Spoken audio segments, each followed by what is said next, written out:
Inside the Game, back live on your airwaves. You're on the National Soccer Network. Nice shirt you got on today. That's actually that's a surprise. I didn't know you were nice 2023 national Yeah, champs. no, I didn't know it you was were hot in wearing here, that. so I had to take off the hoodie. So you did have a hoodie on, took it off. I like the t-shirt though. You weren't at the game, were you? Did you go to the game? No. Oh, You think okay. I All had right. that Well, type you of got money? the t-shirt. Well, I mean, I knew a few people who were at the game. I was so pissed when I saw them too. I saw it on the thing that sucks about social media is you see that stuff, you're like, that could have been me. It was fun though. I mean, I watched it around a bunch of people, but I just thought maybe, I don't know, if you had the shirt, maybe you were there. But anyways, welcome back in to everyone watching here today. Another episode here on Inside the Game. Ryan, wanted to start off the show here. I know we chatted about this a little bit, but I wanted to give a shout out to the U.S. women's national hockey team yesterday, beating Canada 5-0 at the Olympics. The first time in our country's history that we've ever done that, Suck that it, we've Canada. blanked Suck Canada it. 5-0. I also want to give a shout out Layla Edwards, first African-American woman to ever score with the U.S. women's Olympic team. So Suck pretty it, cool in Canada. that way. Blazing trails. Yes, of course. And also, but I think maybe in a bigger sense, just women's sports in general. I know we had National Women in Sports Day a handful of days ago, but it is just amazing to watch, especially on the international scale, what the women in our country have been able to accomplish, whether it be what hockey is doing this year, whether it be what soccer has been doing. In Emma Hayes and reestablishing their dominance, whether it be rugby and medaling for the first time in 100 years. I mean, the men aren't even in the conversation in the sport of rugby, but yet Alona Mara has become a superstar because of what that team has been able to do, whether it be basketball or softball. You could talk about beach volleyball. It doesn't really matter. It is cool to see the women from this country dominating, especially with the USA on their chest. But that was another cool example yesterday. But yes, Ryan, yes, of course. Suck it, Canada. So I 100%. think when it comes to like our women athletes, which again they're the best in the world at just about everything, but I also think that America got a jump start on women athletics. I guess if that makes sense. Oh, Like yeah. it feels like we were the Oh, first. yeah. The first, obviously, there's a couple sports where we're not the best in, just like every country. But it feels like, because like when you talk about soccer, obviously we're behind the eight ball in terms of like progressing our sport and especially like kind of when the wars and the depression showed up, we kind of like threw soccer away while the other countries didn't. So we've been playing catch up ever since. But with like Yeah. with like U.S. soccer, I guess like we're one of the first. I feel like to really take the sport seriously in terms of women's soccer and just like all the other sports compared Yep. to the other countries and now we're starting to see all these countries take women athletics very seriously, but feels like we kind of got a little bit of a jump start, and hopefully we just continue to maintain that and hold that crown. Yeah. Well, in hindsight, I mean, as frustrating as it was to see certain athletics programs go, Title IX is a big reason why. I mean, this investment in, trying to bring equality in that way, kind of brought women's sports to the forefront. And so to be the ones blazing the trails in that way is awesome. But yeah, a collective 20-1 in terms of the score differential for the U.S. women's Yeah, national Canada team. sucks. Quit hockey. Absolutely wild. I hope that Absolutely wild. I hope that during these Olympics, like how like Michigan State fans hate us and like Europe hates us, or European soccer Mm, fans hate us. I hope yeah. that Canadian hockey fans can hate us, like during this Olympics. Oh, they do. Oh, they absolutely do. No, they always have. No, No, I'm they don't saying like this us. show specifically. I'm not saying Oh, obviously they okay. don't know we Okay. exist, Nate. We've never once talked about hockey on the show That's fair. until A couple now. times. So Briefly mentioned it. so I hope that we can create some videos that somehow makes its way into the snowy parts of Canada, because it's cold and probably dark up there and just scary because it's just snowy Yeah. everywhere. That they built underground tunnels underneath their cities so that people can walk yeah, from that place to place sucks. without Yeah, that having would to suck to live in. Yeah, suck be Canada. outside during the winter. Yeah, Yeah, Toronto. so I Shout just out hope that shout out Drake. we can get some videos that gets pushed towards them, and they start hating us. Then when we win the Olympic or when we win a gold medal in both things, There you we go. can suck it. There we Yeah. go. All right. So we already got English soccer fans hating on us, and now we're gonna try and get the Canadians piling on us too. So Yeah, why not? that's not. It's gonna be pretty easy. And you talked about yesterday how you can't live without rage baiting, and so I feel like this is a match made in heaven. It's not gonna be hard to get them to hate us. I'm just saying. Oh Just yeah, saying. no. I'll just say something If the stupid. U.S. beats them in hockey, we're going to be insufferable. But I wanted to get into this a little bit before we get into our main topics. But we actually have started here on the National Soccer Network, and of course, this was all your idea. You were able to put this together. But our 120 moments of the World Cup, top moments of the World Cup leading up to the World Cup, and we started that. Now today is when we're starting it, this Wednesday leading up to, so 120 days from now the World Cup starting. What is moment number 1 for us? Why would I say that? Oh, you haven't posted it yet. Why? Oh, okay. Why would I say? So we're teasing Why? it. Like, I don't know Nick, why. do we I don't not know why. what we tease stuff all the time on the show, and then you just want me to like throw my hand at something that I'm hoping that the world likes and loves, and you're just like, so what is it? No, You're just tell us. All right. I thought No, maybe you would like every debut it on single the show day. or something. and every single day at 4:00 until for the next 120 days. Yes, I'm not filming these every single day. Some of these will be filmed in the same day, so deal with it. I'm wearing a Detroit Red Wings hockey shirt and some of these, and a Michigan National Championship T-shirt and some of these. So who cares? But no, every single day at 4:00. So again, drop us a follow on TikTok, drop us a follow on Instagram, and make sure like, subscribe, all that fun stuff on YouTube. But every day at 4:00, there will be a video posted of the best World Cup moment ranked from 120. We're going from 120 all the way down to number 1. I'm not saying anything on this show. Maybe after a little bit we can like recap a couple of them and revisit them. But until they're There you go. actually put to the universe, I won't recap them. But I won't say anything. But yeah, no, it's exciting. It's going to take a lot of time and effort, but we're going to get it done. But so YouTube, TikTok, Instagram, drop us follows there. There'll be a video every single day at 4:00 p.m. Eastern Time. And you'll see a video of the top 120 moments. And 120 drops today at 4:00. All right. There you go. That is my man's been busy at work putting together list on list over there, and that's he's got an impressive one for the 120 moments leading up to the World Cup. Let's get into our first topic of the day here today, Ryan. I know that this was just mentioned yesterday. I also saw some news about Weston McKennie, and we can get into that as well. Maybe some interest from Atletico Madrid when it comes to one Weston McKennie. We were just ranking or going through the rankings, rather, ESPN's top 25 managerial spots in football. Now, again, they worked in international sides and club sides, which you kind of said, and I tend to agree with you, doesn't make a whole lot of sense. However, let's rank Atletico college Madrid, and NFL jobs. Stupid. Yeah, right. Yeah, so it's a little bit odd in that way, but Atletico Madrid was a top 3 team in that list. So a little bit of interest in Weston McKennie. What does that mean for him? Will he get playing time? We could talk more about that later, but I wanted to start off with,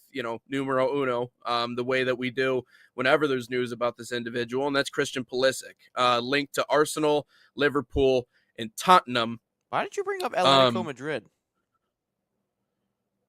They have interest in acquiring Weston McKennie. Oh, interesting. Oh, that's for free. Yeah. Oh, yeah, that's for a free. Yeah, that's okay. I was like, yeah. Because you brought up Andy Dalton the other day, and I was just like, Andy Dalton? Okay. Just making sure. No, I saw that earlier. So I was just saying, if we wanted to circle back and talk about that a little bit. But your initial takeaways from the teams that are bidding for Christian Pulisic, and I mean, when you look at this, and I think him returning to the Premier League is just simply a matter of time. I don't think there's any doubt that he wants to go back, but where do you think maybe might be the best landing spot for him? Stay where he's at. It's the best landing spot for him. And it's simply, really? What has he said in terms of contract extensions? He wants to stay at AC Milan if there's Champions League football. And if I'm looking at the standings, AC Milan, I mean, Arsenal technically probably has the best spot of making the Champions League out of all of these teams that has been mentioned. But if the teams mentioned, Tottenham, Liverpool, Arsenal, AC Milan is in a title race at the moment. Arsenal's in a title race at the moment. Liverpool's on the outside looking in terms of the top four. But I think this year, with the cups will and who wins the cups, I think the top five could technically get in. Hmm. Five teams could get into the Champions League from Europe. But Tottenham, they just fired Thomas Frank today. Absolutely love it. The team sucks. Club sucks. Club's rotten. So I wouldn't even go there regardless, Yeah. Pulisic. They're Yep. down in like 15th, 16th, something like that. But if I'm looking at Liverpool and Arsenal as the two real options, if he makes a move to Arsenal, Arsenal's got to sell a couple of people for a couple of players, to be honest with you. Maybe a Martinelli, maybe a Gabriel Jesus, maybe Trossard, but Trossard's been very good this year. Saka's not moving anytime soon. Madueke's not moving anytime soon. Eze's not moving. When Yeri would come back out on loan, obviously. So like I don't I wouldn't move to Arsenal if I'm Pulisic because of all the stuff that's going on. Or all the players that are there, I should say. And then if I look at Yeah. Liverpool, Salah's aging, but he's still Mo Salah, still impacts the game of some aspect, and they wouldn't drop him. Isak, they spent a ton of money on, so they're gonna have to play him when he comes back from injury. Cody Gakpo's fine. I'd honestly take Gakpo over Pulisic. Um, who else is there? Ekitike, no, they wouldn't drop him. Chiesa's in there.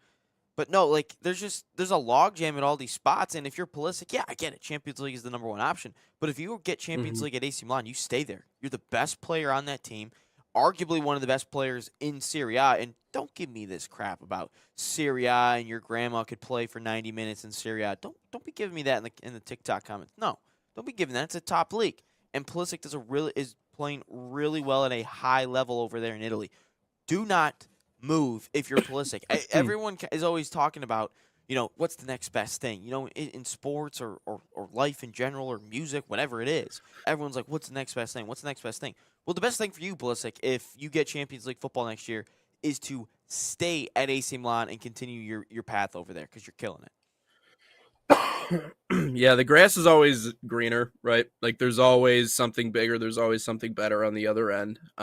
These are universal life truths, and it's something that I think we all sort of get caught up in. Even myself, right? I'm always looking for what the next big gig is. What's the next big opportunity, big organization that I can be a part of. But you know, the grass is, yes, it might be greener on the other side, but it's also green where you water it, right? It's green where if you develop where your feet are, if you stay where your feet are, if you stay grounded. And I think Christian Pulisic has set all of these lofty goals out for what he wants to do at AC Milan and where he wants to see that club go.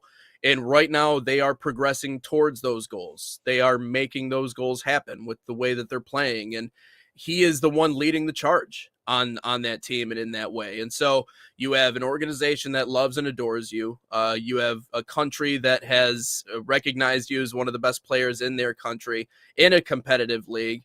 And all of these things, all these bucket list items that you have set out for yourself, you've gone out and you've achieved a lot of them. You're not done with your goals quite yet. You're still pursuing them, but everything is going right now for Christian Pulisic. And so do you want to be in a place where you are the man, or do you want to be in a place where you are just a man or another man on that roster or on that list? Because you might see your playing time go down. You might be on the bench a little bit more. You might not be in the exact position that you want to be. And so, there's a reason why he left in the first place. And so why would you go back right now? It seems like the wrong time to go back. I think the right time would go back would to be if AC Milan was struggling, or if there was some other dispute that was long lasting that was putting Christian Pulisic in a bad spot to where he's like, I have to make a move now. But as much as I like to think, you could potentially join a side that could go out and win a championship. Right now, if you were to go back to any of those squads, minus Tottenham, obviously the Spurs have been in complete disarray, and we're going to talk more about that coming up here in hour number one. 8-match losing streak, their longest since I think it was 2008 that they've lost that many straight games. So no, I would not even think about a move to Tottenham. Yeah. You just Tough. hate to see it. Yeah, but outside of that, I mean, you could join a potential championship side in either Arsenal or Liverpool. But the truth is that, again, do you want to be the guy, or do you want to be just another one of the guys? Because at AC Milan right now, he's the guy. Regardless of what you think of the league or where it ranks or whatever, if you're getting into the Champions League, well, then you're one step away. So that's, I would tend to agree with the angle in which you're coming from on this. Yeah, no, and we talked about yesterday of American players, taking that challenge of proving themselves that they can make it overseas. But I guess not to be hypocritical, if Pulisic wants to really challenge himself in the Premier League, go for it. I mean, he's been there before. I mean, COVID Yeah. Pulisic will never be forgotten. I mean, COVID Pulisic was unbelievable. I remember. I don't think he has to prove it to himself anymore, though. Yeah, he does. I don't think he has to. That In he's the Premier good League, he enough to does. hang with the. In But the he's good Premier League, enough to yes, he hang does. He That's fair. flopped there. Yeah, that's fair. He was Yeah, only that's good fair. for a couple months with no fans. Yeah. So would you assume that that's like the ultimate goal for him, is to go back and prove himself in the Premier League? Because I mean, at that point, then why don't not know. make the move? I don't know the guy personally. I don't know what his personal goals are. From the outside looking in, as a competitor, sure, I would think so. But at the same time, there's lots of players that have gone into the Premier League, flopped, came out of it, and then continue to dominate in other leagues. Look, Pulisic, we talked about him. He's not a strong player. The Premier League is the most physical league in the world. He might, and we talked about his injuries. He might not make it healthy all the time. We might not even have him for the men's national team all the time because he's hurt. And he's done the EPL thing before. And he went to a bad club for that because Chelsea just buys players to buy players to say they've made transfer business, and eventually a blind squirrel finds a nut every once in a while with their purchases. But it's like, if you're at Arsenal or Liverpool, you're fighting with players that are better than you. Like, you're fighting with a lot of players that are better than you. I'll tell you right now, Saka, better than Pulisic. Madueke, probably. No, I'd still say Pulisic. Champions League Martinelli is way better, but not overall. Trossard, better than Pulisic. Gakpo, better than Pulisic. Mo Salah, better than Pulisic. Ekitike, better than Pulisic. Eze, I wouldn't really say Eze. Maybe they're more like the same playing field, if anything. But if I'm looking at this, you've got to battle with players that are much better than you. You're at AC Milan, and you're perfectly fine. Sure, Rafael Leao is there, but he's your partner in crime. You don't have to compete against him. You're with him. Yeah. So the best thing for you is to stay. Why move? It's the same thing for Weston McKennie. If Weston McKennie has the opportunity to stay at Juventus, you stay there. You're still playing Champions League. You're still playing top-end talent week in, week out, and you're in a top 4 league in the world. Everyone's like, well, they should leave. They should venture this, venture this. The only reason people want Pulisic in the Premier League is because that's the most watched league here in America. That's the only reason people in America are saying he should actually go to the Premier League, is because it's much easier to watch Premier League games than it is to watch a Serie A game or a La Liga game or a Champions League game. That's the only reason people are saying that. But I don't think Pulisic lasts or does as much damage as he's doing in Serie A in the Prem. No shot he's doing that. Oh, not as much. Yeah, it's just the whole thing of it's the best league in the world, right? I mean, back to circle back to the earlier point that you made, like, as a competitor, like, you want to be around the best. You want to be around the best that's out there, and that is in the Premier League. And so to that point, if he wants to, I understand my situation right now is really great, but I could also elevate to another level. I also could go out and actually make a name for myself in the league that I was kind of a flame out in, and sat on the bench in Chelsea, and then eventually had to leave to come to Serie A and play for AC Milan. So I could see that as being like I need to get back into it and see what I can do to prove myself, because I didn't really capitalize on my first opportunity last time around. His physical stature and his playing style, he ain't gonna last. Like, that's the issue. And if everyone is like, wow, Pulisic should go to the EPL, and he gets hurt hurt like once a month or every couple of months, and then he can't even play for the U.S. Well, then what's the point of him making that move when he's at AC Milan and he's healthy for the most part? But we've talked about his injury issues. It's going to increase exponentially in the Prem because of how physical it Yeah. is. Yeah. Yeah. And can his body hold up? That's the biggest question, not only for that, but for the U.S. men's national team, because you already talked about, will we have a fully healthy Christian Pulisic? I don't know. That's the biggest question for a lot of us going into the 26 World Cup. But let's step aside here for a moment. Wanted to let you guys know, by the way, Alex Lubianski will be joining us on the show coming up at 10:30. General manager and coach at DCFC. Be hopping by here on Inside Detroit the Game. Metro. But before we Detroit Metro will be joining us on the show. But wanted to tell you a little bit about FC Bayern Summer Soccer Camps. They are a proud sponsor of the National Soccer Network, fostering football excellence across North America, open to boys and girls of all skill levels. FC Bayern Camps deliver elite training inspired by FC Bayern Munich's world-class philosophy. Select your city and start a promising soccer path right now. Save $30 on registration by using promo code BayernNSN30. Again, that's BayernNSN30, or scan the QR code on your screen. Learn more at FCBayernYouth.com.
Welcome back in Inside the Game, episode 227 here on the National Soccer Network. I know I told you guys a little bit about this before we went to commercial break, but Alex Lubianski, GM and coach at Detroit Metro FC, UPSL side, will be joining us here on the show. About 10:30 is when we're expecting to talk to him, but long resume, played at Michigan.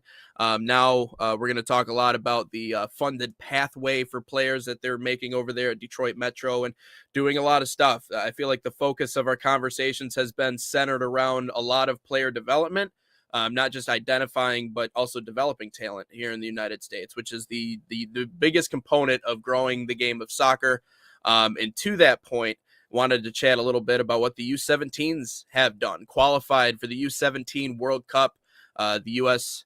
U17 squad yesterday did that 1-1 draw against the Dominican Republic to finish top of the Group E in the CONCACAF U17 qualifiers and book a 20th appearance to the 2026 U17 World Cup in Qatar this fall. I know we chatted yesterday about the development in some of that younger squad, but what did you see out of this one, Ryan, and what's your biggest takeaway from it? Again, I'd be lying to the people at home that to say that I watch these games close, and Yeah. not many people do unless you follow the team. But again, a couple of years ago, Taylor Twellman talked about, I think it was heading into the 2020 or 2021 Summer Olympics. Again, I don't know what the exact year was because of all the COVID stuff, but he mentioned that he was upset that fans were like, "Who cares if you make the Olympics? Who cares if you don't make it? It's U17. Who cares?"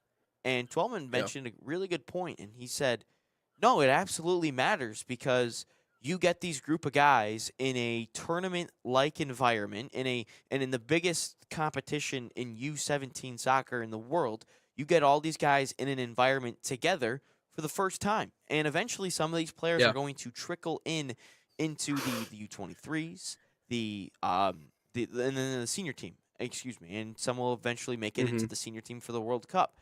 So we get these guys together one time, compete against the best U17 soccer players in the world. I would say for the most part, because I feel like if you're 17, you're really really good at the age of 17. You might not be playing Yeah. in this, but it gets these Americans in tournaments together, and also how do we stack up against the world? How does our young Yeah. talent stack up against a France? How does it stack up against a Spain? How does it stack up against a Brazil? We get to see that, and you can help adjust your development. You can help adjust those players in that team, that group together, their development for the men's national team, and eventually, as a federation, you can maybe adjust a little bit of things based on what you see. But ever since we failed to make the World Cup in 2018, it feels like, and I think that every team, that could make a World Cup, could make an Olympics. They've all made it, whatever age that is, U23, U17, whatever you want to call it, U20, whatever you want to call it. So it feels like everyone is kind of making all these tournaments, and that's a great step in the right direction in terms of getting our development as a nation, our development as players, and also telling the world that, we're not messing around anymore. We are taking this soccer game super seriously and our development in this country super seriously. And it just gets all of our players in one tournament spot again. And, any sort of jitters if they get to a senior World Cup, they're not super scared. Or they get to a senior Gold Cup, they're not scared. A senior Copa America, they're not scared because they've already been on the biggest stage at the age of 17, at the age of 19, at Yeah. the age of 20, 21, and Yeah. so forth, and so on. So, no, I think that's massive for us to continue to compete in these World Cups at the youth level. Winning is a learned behavior. And I've said that on this show before. I've said it in general. Like, it is something that once you learn how to win as a group and with the people that are around you, that translates directly up the ladder, because you know what it takes to win in high leverage situations. You've been in high leverage situations. That has been something that has been thrust upon you, and you have to respond. And I've seen it before when you teach a group of players that all come up together, whether they're developing together through like a minor league system or they're coming up through college together.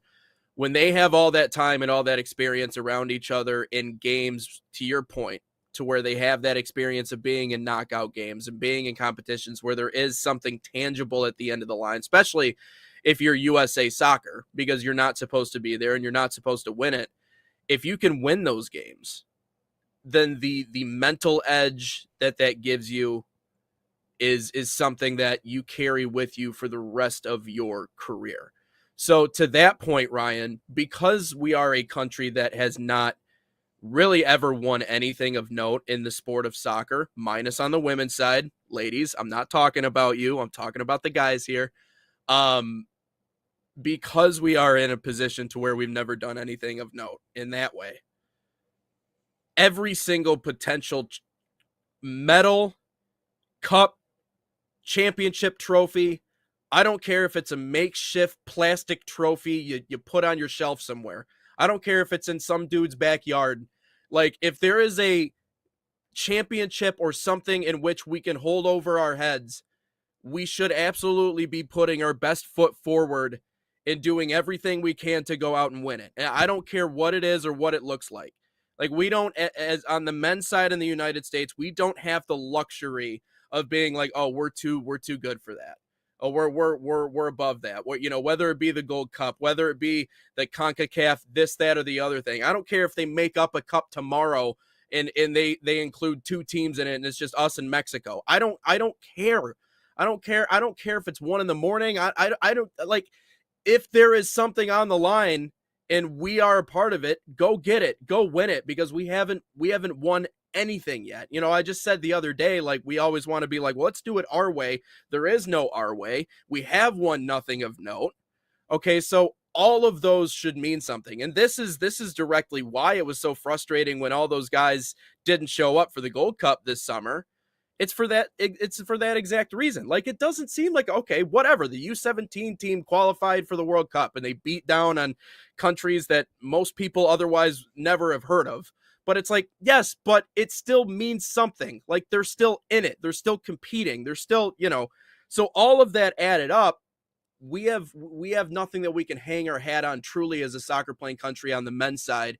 So may as well be part of every tournament and everything that you can potentially go win. Go chase it. I like it. And in winning in high level games and mentally being in those high leverage situations are only going to make them better in the long run. So we've talked about it on the show a couple of times then, about the Gold Cup doesn't truly matter if we win it. So then if obviously we don't win much outside of the Gold Cup or Nations League, do we have to win those every single time then? If we're talking about a learned winning behavior?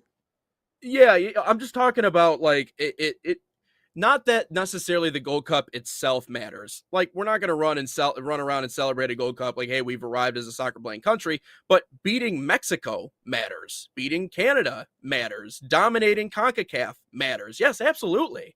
I mean, control what you can control, right? And what we can control when we're not talking about, obviously, World Cup time. Now, this next 4 months is going to be completely different. But outside of that, what you can control is you are in CONCACAF. So dominate CONCACAF. You should be beating Mexico every time. You should be beating Canada now. I know that's not realistic. That's not how the sport works, but that's what I'm talking about. It's not that the Gold Cup itself. We could beat those two all the time. Their best yeah, team. it's not that the Gold Cup really means anything. The trophy itself doesn't mean shit. It just means that we are the best team in CONCACAF. That's what we can control. So let's go do it. So that's what it means. The trophy itself is whatever, Yeah, any of the trophies. I don't think we've ever won even the a Nations World Cup. We've never won an Olympics. Yeah. So yeah, I mean, yeah, but we have to be in these environments because I remember a couple of years ago we beat I forget what team it was, but they're all kind of like trickling in now. Conrad de la Fuente was on that team. I forgot exactly who all of them were, but we beat France and like in the round of 16 of a U20 World Cup or something. And, I and it was remember that. Yeah. unbelievable. I forget Yeah. who maybe Gio Reyna was on that team. But no, it's like if you can beat a team like that, how much could your confidence grow, especially with like within that group of players that are eventually going to make it to the senior team. So it's massive in that sense. Didn't the U20s just beat Italy this year? I thought they beat Italy in their World Cup. They did. And so they beat France this year in the U20. But we did technically beat when they were eventually some of those players eventually won a World Cup with France. So yeah, no, if we can beat them on the U20 level, that's hopefully that translates. But again, at the same time, I think though you have to take it a little bit with the U20, U17. When you beat a nation like a France, some of their best players in that with a grain of salt, might not be there. But at the same time, those players eventually are going to think that they can beat a France. And when we come into, again, not all those players from the U20 teams and U17 teams will eventually translate. That's not realistic. But they do finally have that that belief that they can finally do it. And that's ultimately the U.S.'s next goal as a soccer federation is how can we beat that next level of teams, the Frances, the Colombias, the Brazils. Quite frankly, we really haven't done it ever. So that's what our next even goal. Even if it is a foolish belief that they belong, I'm okay with that. Like, even if it's like it almost kind of reeks of when the Tigers were in the playoffs a couple of years ago. Like when they went on that unbelievable run at the very end, it's like they don't even know that they shouldn't be here right now. Like, they're completely clueless, but they're playing as if they do belong because it's just this foolish belief that they have within the players. Is that what within you're the players? Yeah, exactly. Like a foolish confidence, but that's what I saw out of the U20s when they did what they did. But no, I think you make a great point in them being involved in how these things actually mean something. It means something to to us. It might not mean something to the rest of the world who's like, we very realistically could go win a World Cup this year. Great. Well, that's not where we are. We want to compete. And so you like to see it, and you like to hear about it too. But let's take a break, come back. We got some Premier League conversation. We're talking about Tottenham a little bit earlier. The Spurs just sacked their manager. They have been a bad run of form, I think, is an understatement, as opposed to, you know, and in history, how they've been doing lately. But we'll take a break here really quickly, come back. We'll talk a little bit about the Spurs on the other side here on Inside the Game. Experience the thrill of the game like never before with NSN's Game Rewind. Dive into full match commentaries enhanced with cutting-edge dynamic graphics, Letting you relive the highs and lows of your favorite matches in astonishing detail. whether it's a championship win or a legendary play. NSN Game Rewind bridges the past and future with a broadcast experience designed to captivate. Call 586-304-4405 And start watching today.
And a warm welcome back Inside the Game, episode 227.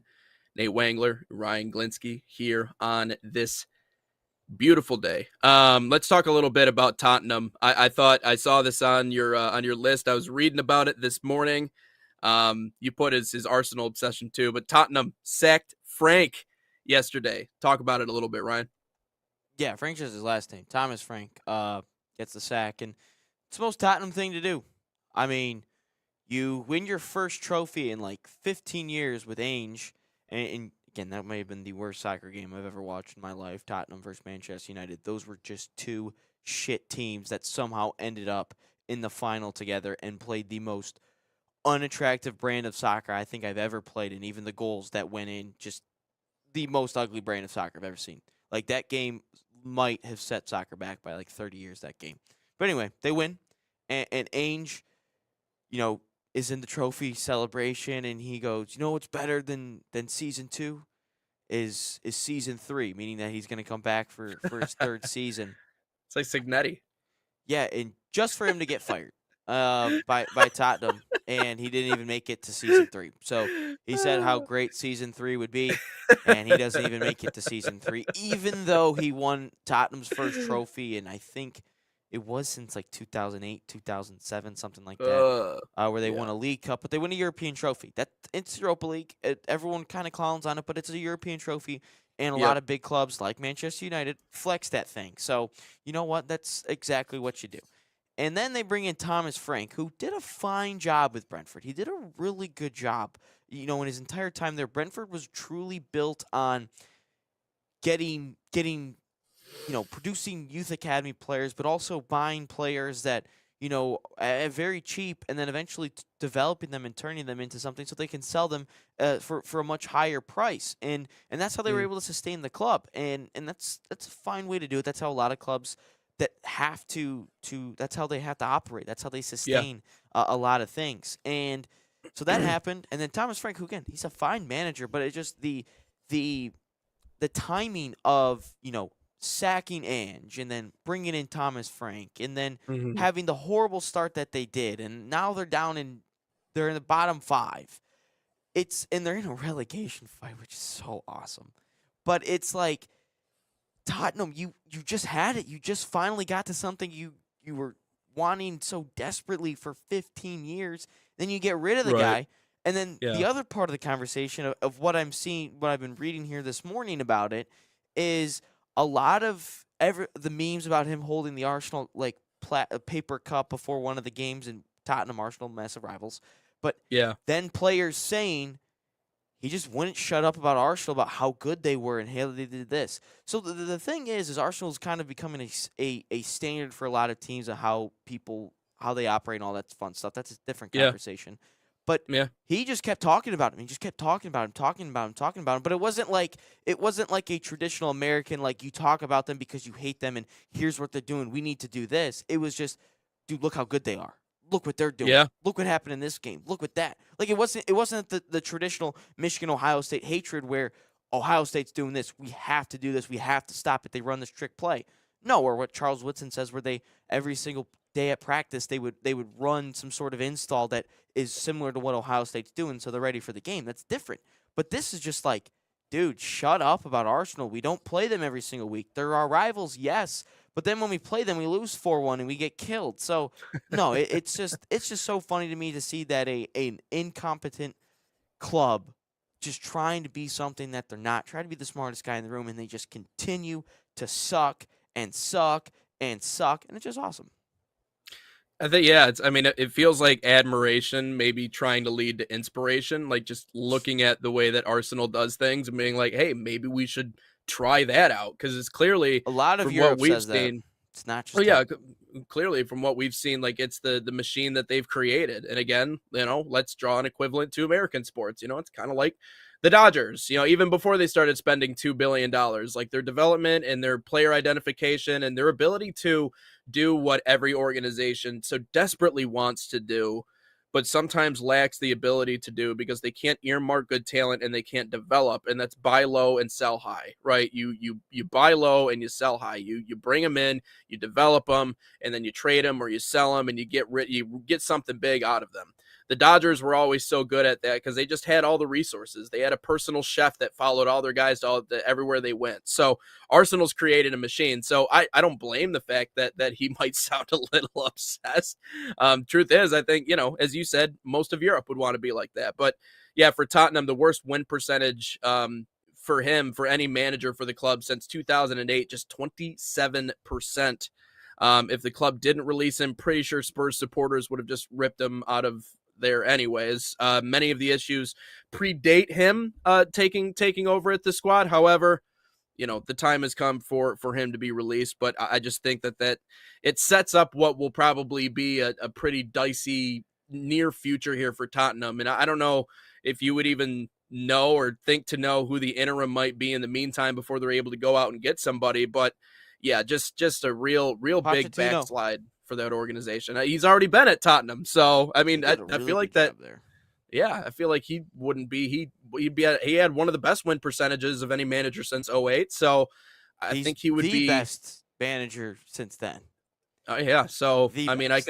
I could see him certainly coming back. So yeah, bad run of form as of late. And again, eight straight matches they've lost. That's the most since 2008 as well. I saw a meme the other day of the Champions League final that Tottenham and Liverpool was in, and they said that's exactly what the Super Bowl that we just watched was. Yeah, to be fair, that's kind of right. The Patriots would have been Tottenham, just like somehow got in the right, just lucked into it, and then Liverpool was actually good. Seahawks were actually good, but no, it's weird that like ever since Poch left and he created some legends at that club.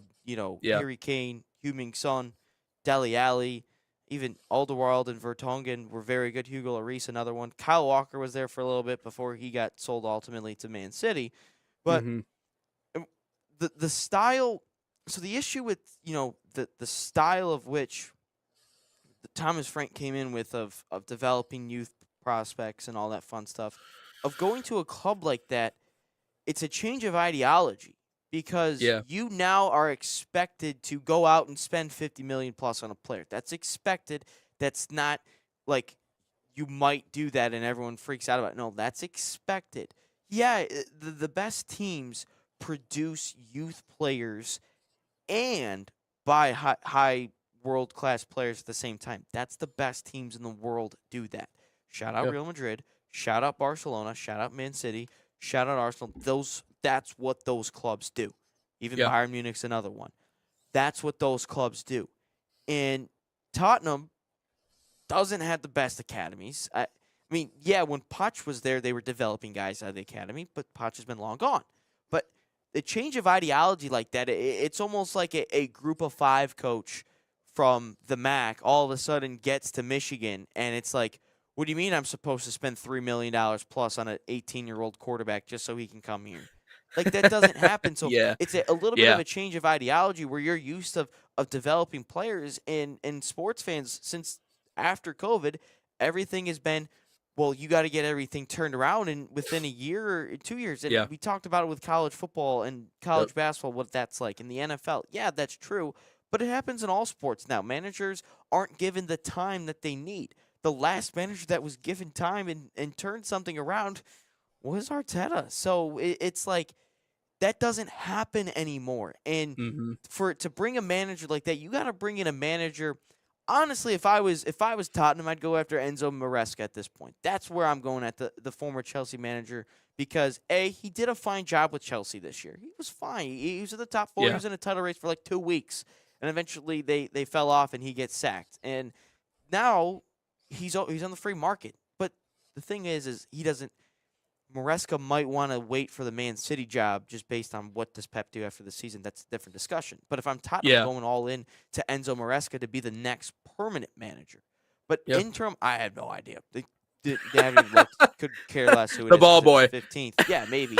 But if I'm looking at a permanent manager, I'm going after Maresca. And it's But the thing is I don't know if he wants it, because nobody really wants the Tottenham job. It's almost like nobody really wanted the Lions job for so long. Yeah, it's an NFL job, and there's only 32 of them in the NFL, or in the world, excuse me.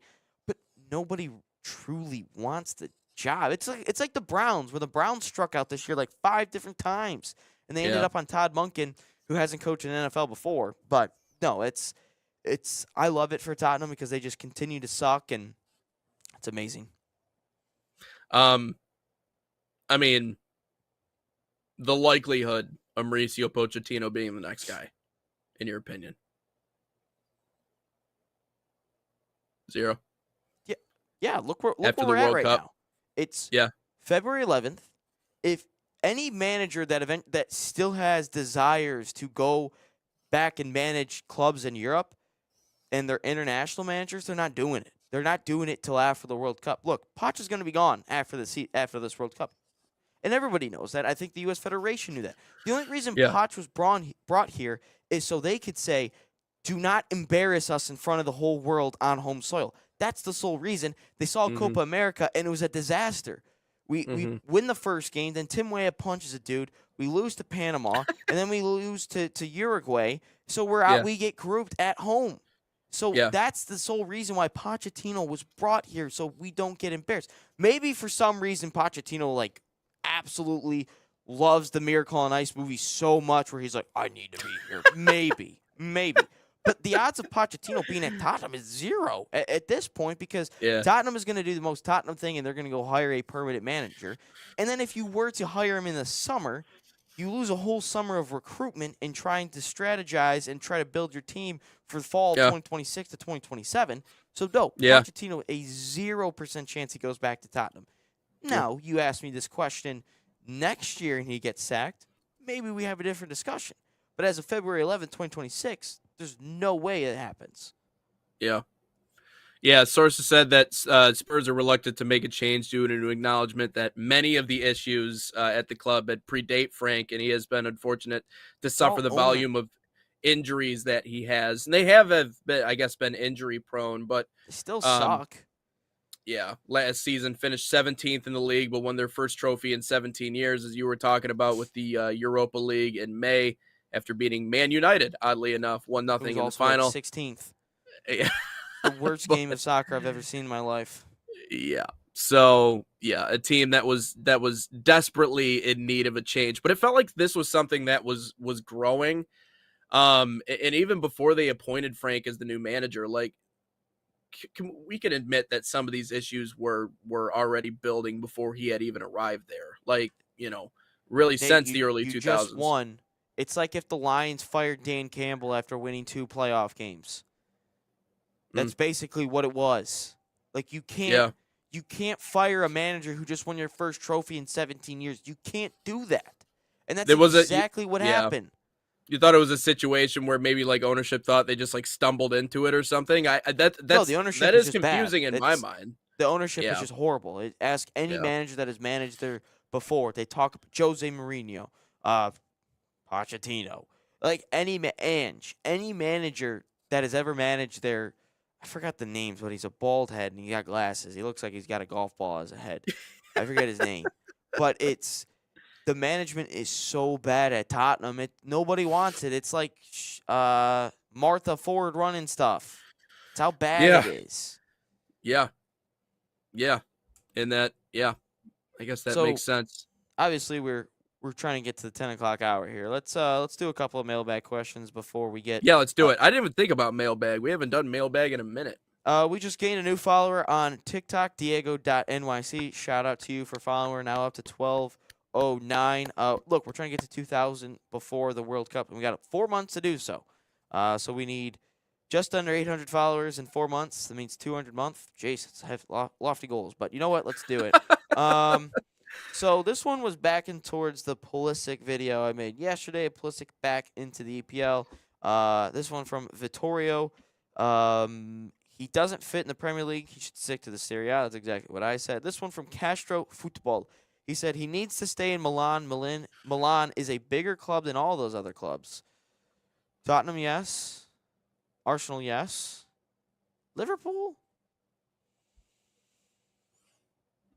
No, I'd still go Liverpool. I think Liverpool's a bigger club than AC Milan. Milan, I'd still rocking with Liverpool. I'm about to comment to that one. No, you're good. For him.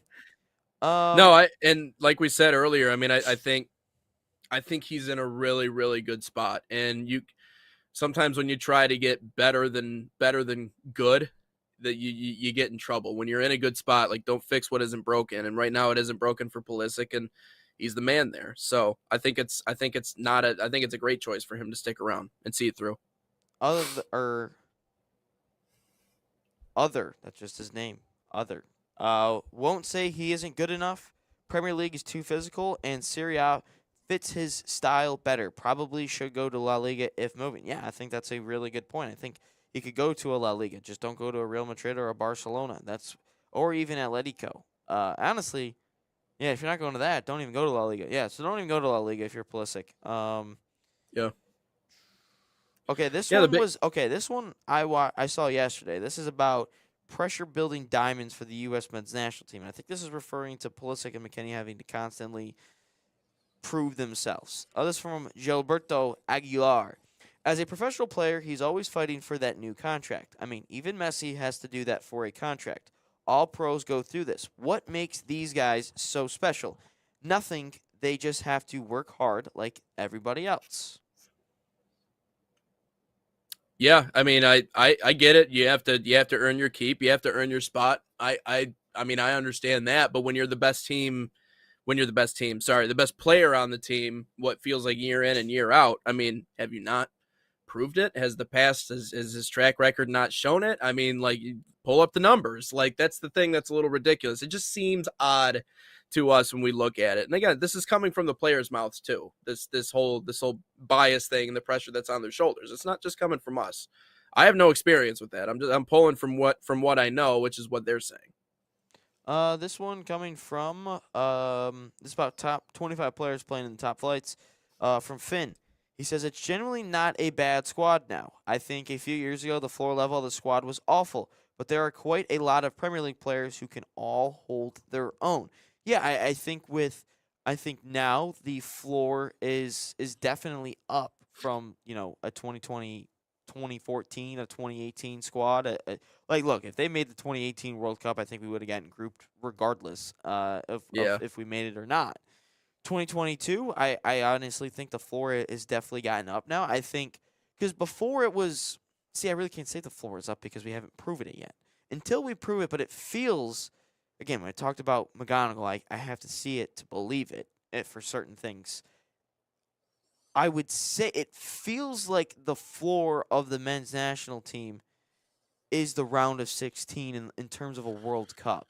And it feels like the floor of a Copa America for us is the semifinals, but we've done that before. Yeah. Now we just got to go out there and prove it. Like, our talent is definitely better. I think that the way we eventually have to play, instead of just sitting everybody back and behind the ball and defending, it's definitely not that level anymore. I think we can definitely try to be a little bit more risky, a little bit more adventurous, I guess, if you want to say those are the right words. We can be a little bit more aggressive is, I think, the better terminology there. I don't have a thesaurus on my computer like Nate does for this show. But no, I think that you can change the style of play a little bit more. Like, look at the England game, look at the Netherlands game. But no, I think we have to just see it to believe it. I think the floor is definitely risen, but we have to see it. Yeah, and I mean, I think in terms of floor, like, compare your worst player from 2018, or even if you want to go further back than that, but we'll just go back to 2018. Like, compare your worst player then to your worst player now. Like, it is, plus with what we talked about yesterday with 25 players being in top 8 leagues, like, that number only continues to go up with every year. So I think the floor itself only continues to improve. But you're right, like, it's going to take this team getting somewhere where they haven't gone before in order to actually cement that and make people believe that, which is why the 26 World Cup, again, means everything. Means everything for this team, means everything for this country, means everything for U.S. soccer. It is the biggest opportunity for us to show what we learned from 2022, where we went wrong with trusting someone like Greg Berhalter, and also that crop of players that we sent that year. They're all 4 years older. They're all 4 years smarter. They've had that much more experience playing in these leagues. Like, this is their opportunity to prove to everybody. So, yeah. This one from Doing It Our Way. This coming from Noodles. Great Madagascar profile photo, by the way. He said, I've always thought the pathway to pro in the U.S. follows exactly what the NBA and NFL, the NBA and NFL route. Telling these talented kids the only way to go pro is by making it to the college level. Meanwhile, kids in Europe at 15, 16, and younger, if they're good enough, are being involved in and around the first team practice. The U.S. doesn't care about growing the youth. They care about the money that's involved in these youth leagues. Yeah, that's a fair point. I would say that statement carries a little bit more weight probably 5 or 6 years ago. But I think now we're waking up to this idea that, look, if this isn't any disrespect to any college players out there, but if you are going to college to play soccer, that is much different than an academy player at an MLS, Next Pro, a USL Academy, or anything overseas, because anyone in the academies, that's a pro environment. That is basically teaching you the pro lifestyle of training and everything. Yeah, there's a little bit of school involved if you're young. Yeah, there's a little bit of school involved if you're young. But it's the treatment, the stretching, the weightlifting, the film room, the games and the practices, obviously. College, what do you have? You have, well, Thirsty Thursdays. That's one that I was involved with a lot. If it turns 50 degrees and sunny, you're drinking outside. Also, I was involved in that. But you have class. You still have some aspect of film, games, training. You have some aspect of that. But you're only playing from August to, if you're lucky, November, October, if you're lucky. But you only play that. There's no winter season. There's no spring season. You're just playing your sport, which, again, college soccer is still a high level. This isn't disrespecting anything. But you're playing that for a small amount of time. But while that's going on, I get it. There's off-season stuff. I get that. But at the same time, those players in Europe or in these academies in America, guess what they're doing? The same exact same thing year-round with training, games, film. So what college is doing is just a little quarter of the year. But the rest of the world does it for full 365, or maybe a month or two off here and there. But that's why that's so much better. And to say that they care about the money, well, that's also our American society. So yes, that is true. Yeah. Yep. Yeah, I mean, and you got to make the money. I mean, if you're an organization, I understand it. Now, obviously, if that goes too far, then that's a completely different story. But no, American football, that's a completely that's its own thing. Like that stands on its own because it's so popular that the majority of schools have football. Obviously, like it would be odd. You never know how the body is going to develop in terms of the sport of football. You don't American football, not soccer.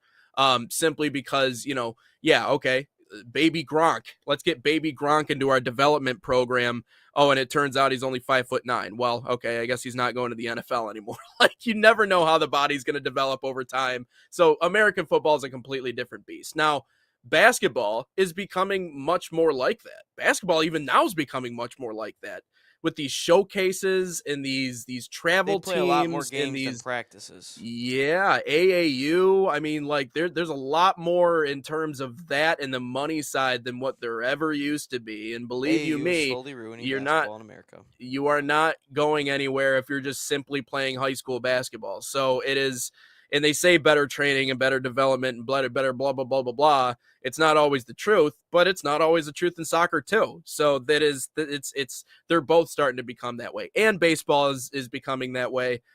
So anyways, and yes, you have teams and organizations earmarking kids far sooner than what they ever have. So, any other comments you wanted to drop in here before we take a break? No, we're good. Muted myself before I did that. We're all good. Tell us about Barca. All right. Barca Academy is a proud sponsor of the National Soccer Network and the official academy of FC Barcelona in the United States. Designed for boys and girls ages 6 to 18, Barca Academy camps follow and replicate the FC Barcelona game model. Same philosophy used by Barca's professional coaching staff. Right now, you can save $30 on registration by using promo code FCB30. Again, that's FCB30, or scan the QR code on your screen. Find a camp near you at fcbarcelona.us/camps.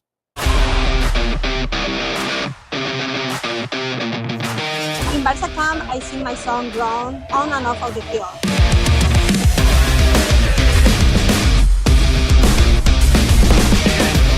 Don't miss the time to register. Sign up now for Barca Barca camp. Camp.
And with that, we say welcome to our second hour here on Inside the Game, the all sports section of our show. Also, we have an interview coming up today on Inside the Game. Very excited for another guest. I know we're bringing on more of them, but Alex Lubianski will be on our show, coach at Detroit Metro FC, also the general manager there, UPSL side. They got a lot of exciting plans. We talk about player development. That seems to be our kind of theme here today on the show, but we're going to talk about that and what opportunities that they are providing for kids in the sport of soccer right here in the Mitten State. Also, wanted to let you guys know that tomorrow I will not be on the show. I will be stepping away for tomorrow's show, but we got Jackson stepping in that will be helping us on that one with Ryan tomorrow. He actually calls games here at the network, so he's been doing the correction on that. Who do you have joining you again tomorrow? Jack Lowry. It is Jack Lowry. That's it. Okay, sorry. We got a couple of different people. But yes, we'll be doing the show with Ryan tomorrow. So he's a ball of energy, man. I like his stuff. I like his content. I've been watching a lot of what he's doing. So excited for him to get the opportunity to work with us. And be a part of the NSN fam. But anyways, moving on to our all sports content here in hour number 2. Ryan, it is one of those things that I'm sure there was a tear that ran across a lot of people's faces yesterday. Hold on, before we do that, the we got a comment about our last from YouTube from your friend here, Shock Media. Yes, Justin Verlander. Oh boy, absolute he's dog. back. Means Kate Upton's back at the games. We love it. Anyway, your guy Schrock said travel baseball is very comparable to AAU basketball. Lots of tournaments where guys that need the development through playing experience are not getting it. Yeah, that's true. AAU basketball. Again, I can't really explain for the travel baseball side, but AAU basketball is, I would say, ruining American basketball. It 100% is. Anyone that says it isn't is lying, because AAU, you are playing 10 times more than you are practicing, and you have to practice certain things, and you can see that translating in certain college basketball teams and certain high school teams and some NBA teams, I guess you could say. Also, Steph Curry is the reason for some of that. But no, it's a lot of one-on-one. It's not a lot of, what's the offense look like? How do we move the ball as a team? It's a lot of let's run up and down. As much as I love running in basketball, that's not how you develop a team in basketball. What's it like with your ball handling? Taking actual good shots, not just chucking up threes to chuck threes. But no, you're right. AAU basketball is definitely ruining the game of basketball, especially in America. No one.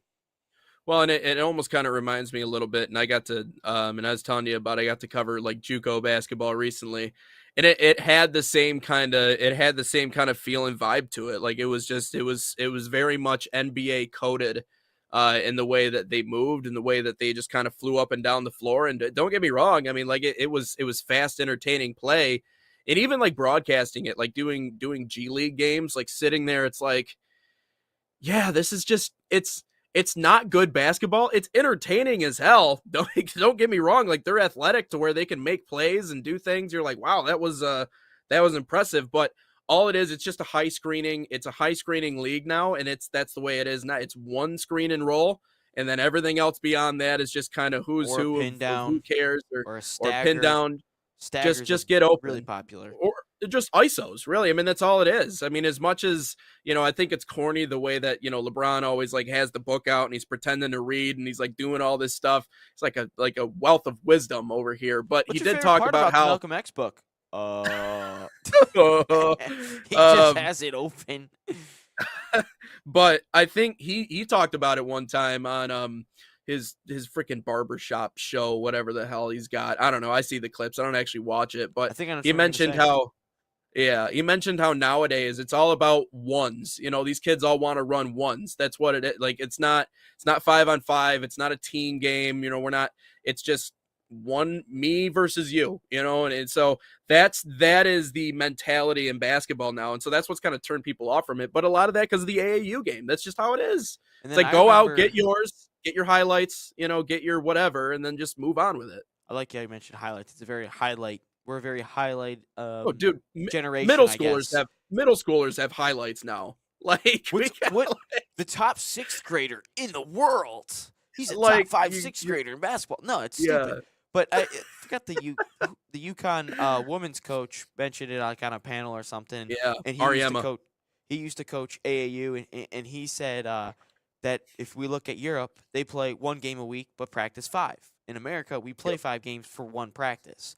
And he goes, I was coaching an AAU team once, and these 2 kids told me they weren't coming back, and he goes, I'm confused because you play so much here, we're winning games. It's not like we're getting killed all the time. And he's like, why are you leaving? They're like, well, because they play more games, and I want to play more games to get myself out there. That's not also development, but yeah, no, just a great question and a great. I'm sure we could talk about it for like a whole day about youth sports in America. Yeah, well, and we've gone so far as to just be like, we could just lean on our athleticism. Like that's all we need to do. We're athletes, and so we're gonna out athlete everybody, and that's just kind of the way. But yeah, anyways, what I was trying to say earlier, Justin Verlander is back. Tigers will bring him back here on a 1-year deal, and that too. But obviously someone that a lot of people in Detroit sports fandom is emotionally connected to, because of what he did when at the beginning of his career and all the memories that he delivered, and making runs to the World Series, and was really a part of the greatest iteration of Tigers baseball in my lifetime, leading up to obviously what we have going on now. And so you almost kind of want to cling to the idea that maybe this is like a team of destiny type thing. Like, this seems like the moment now that he's back. And I laughed so hard because I was listening to Mike Valenti the other day, and he goes, "What does Justin Verlander being back mean?" Well, it means we're going to the World Series and we're winning the World Series. And I'm like, what? Yep. Whoa, hold on now. Yeah, he was Like, amped. I've never seen him like that amped about a Tigers move before. He was dead serious. And I'm like, whoa, okay, all right. Like, because typically Valenti's the voice of reason. Valenti is the wet towel on your hot take. That's who Mike Valenti is. He likes to bring it back down to earth a little bit. So to see him that fired up, I think was hilarious. But I think a lot of people in Detroit share the same sentiment. He's still a productive pitcher. He can still, obviously he's not what he was, but just picturing a scenario in which we just throw JV out there in like a playoff game in which we need him and he gets it done. And man, Well, talk he about goes a cherry full on games top. in the ALDS. I'm just saying about- he doesn't. Yeah, he let's doesn't- see if he goes. Let's he see if he doesn't goes do this 12 in the innings the sixth way that inning. Ryan wants starters to go 12 innings. 12 innings or bust. I didn't say that. I just said you should go 8 in a win or go home. And if you want $40 million and you're gonna bitch and complain, you gotta do $40 million worth. Let's just say we could play the hypothetical game all we want, but that's all it is. It's just hypotheticals. What if he goes back out there and gets on slacked? his last 100 pitch, pitches is a lot of pitches. and he threw gas. He threw 100 mph. Oh, his elbow nearly left the chat. But I don't know. And I don't know if Verlander being back in Detroit hits as close to home for you as it does maybe for some other people, simply because I know that you were really young the last time he was in No, Detroit. I recall it all. I recall Yeah. those World Series and those playoff runs. I just would say at a 43-year-old a pitcher, I just hope that he's not, because obviously we want him for the playoffs. That to me, that's ultimately how I'm viewing this, is we're getting another stud in the playoffs. I just hope, because obviously Reese Olson is most likely out for the year, I think. Mhm. I just hope that we don't overuse him, I guess, is what I'm trying to say. I don't maybe he doesn't go every 5 days. Maybe he goes every 7 or 8 days. I mean, I don't really know how AJ Hinch does it, but I said 7 or 8, not 6 or 7. But all I'll say is this. It's another chess piece for Fetter and Hinch. That's what it is. And we bitch and moan about the bats all the time, and rightfully so. And now we got to put a ton of faith in people who hasn't had a single at bat in the MLB. McGonigal, Max Clark, Briseño, whoever it is. But it's a chess piece in any it's in our rotation, in our bullpen now. And what does AJ Hinch and Fetter do better than anybody in the MLB? Pitching, and shouldn't say know how to use them, because shout out Game 5 of the ALDS. But they do great matchups all the time. Lefty on lefty, righty on righty. Like, it's almost annoying at certain times, because it's like, oh my God, guys, we got to go to another commercial break for another pitching change. Sometimes it's annoying, but sometimes you start a Kiter Montero to start a day off, So it's just another chess piece that we can use, and especially with our rotation of, I'm losing track of who our starting pitchers are. JV, Skubal, Flaherty, Valdez, Charlie Melton. Yeah, Charlie Melton, not Troy. And the other guy, Mize. Yeah, I'm like forgetting our starting pitchers now because there's so many. And now Olson's like dead for the year. And maybe Job comes back at the second half of the year. But no, it's another chess piece for these guys to use. And that's their strength. So I guess you might as well strengthen your strengths than your holes, I guess. I didn't really know where I was going with that one, but I guess that makes sense. Charlie Morton, by the way. Morton. Troy Melton. Morton. Charlie Morton. We got a Morton and a Melton, so I can see where that Charlie would get Morton. But confusing. he was good in the playoffs. But no, he's a great. Listen, at his age, he's not going to be like a top of the line starter. He's not going to go like really deep into games. He's probably a long relief guy. But what I will say is that this reeks to me, Ryan, of an organization that is piling on as much as they can with the pitchers, whether that be Framber Valdez or now Justin Verlander. They are equipping themselves for the inevitable, which the inevitable in my mind is a split from Tarik Skubal. They are putting things in place to prepare for when that moment eventually comes around. So I've seen those conspiracies. I've seen those ideas. I don't really think it's a shocker. I don't think that really comes as like massive groundbreaking news to anybody that might be why they're doing this. But I tend to believe that the Tigers right now are stacking pitchers because they tend to think that relationship is going to come to a conclusion with Tarik Skubal. And so I think the move to get JV back in Detroit was, number one, I think it was symbolic, obviously because of what he means to the city. I think also he realizes that now is the time, like strike when the iron's hot. Now is the time that this team is potentially going to make a push towards the World Series. Plus getting away from the previous regime, I'm sure helped a lot. But so it's symbolic in one way, but I think there is an other side to this, which is, again, they're preparing themselves. You know how when you know something might come to an end, and so you just do everything that you can to make sure that you soften the blow, like you just, whatever that situation is in life. That's where the Tigers are at right now. And that's, I think it's the perfect distraction, Ryan, in a lot of ways, because we're so busy celebrating Justin Verlander being back that we're not really thinking about what this means on the other end, which it might mean that Tarik Skubal's not on this team for very long. It's almost like they are trying to soften the blow for Tigers fans that, hey, we brought sweeten back the pot a Justin little bit for you. And it's like, but in less than a year, Skubal is going to be out of here. But it's like, hey, we had Justin Verlander for a year, man. Like that's what it feels like. But no, I don't even know if we, because everyone talks about the bats, and I think if we're trying to go all in, we need another bat. Maybe McGonigal's the guy. Maybe Max Clark's the guy. Maybe Persenio's the guy. I don't really know. But we haven't seen it. But is there even anyone out in free agency left that's a bat that maybe we could use, or maybe we go and try to trade? Or is the bat coming from the trade deadline? Because that's also a very strong possibility.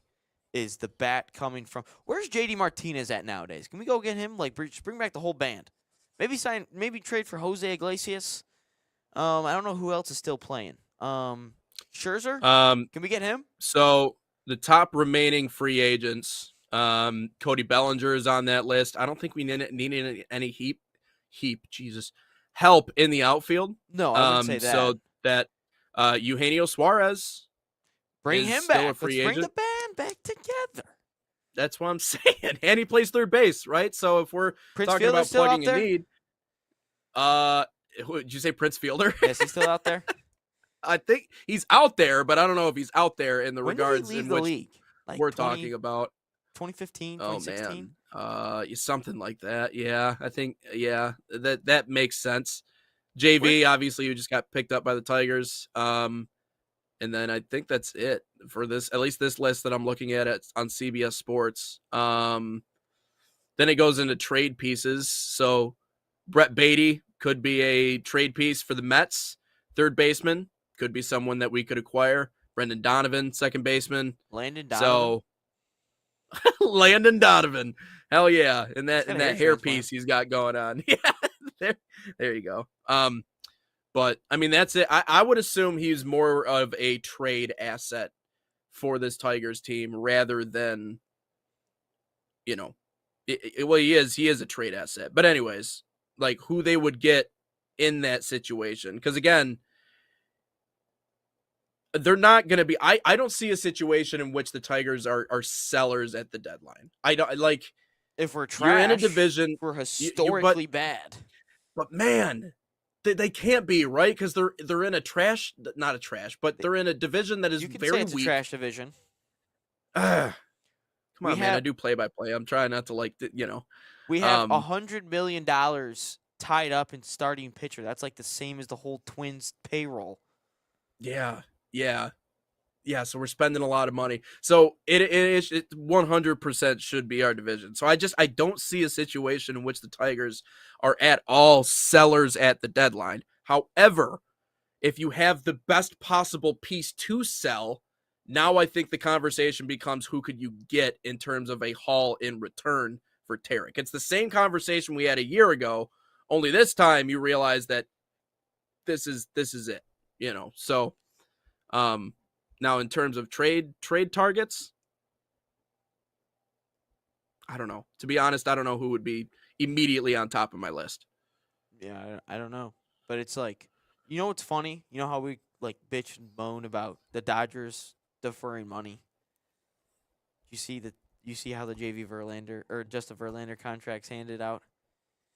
11 million deferred in 2030. Hey, the Tigers are doing it too. Let's go, Chris. Yeah. The Tigers are deferring money. We love it. Yep.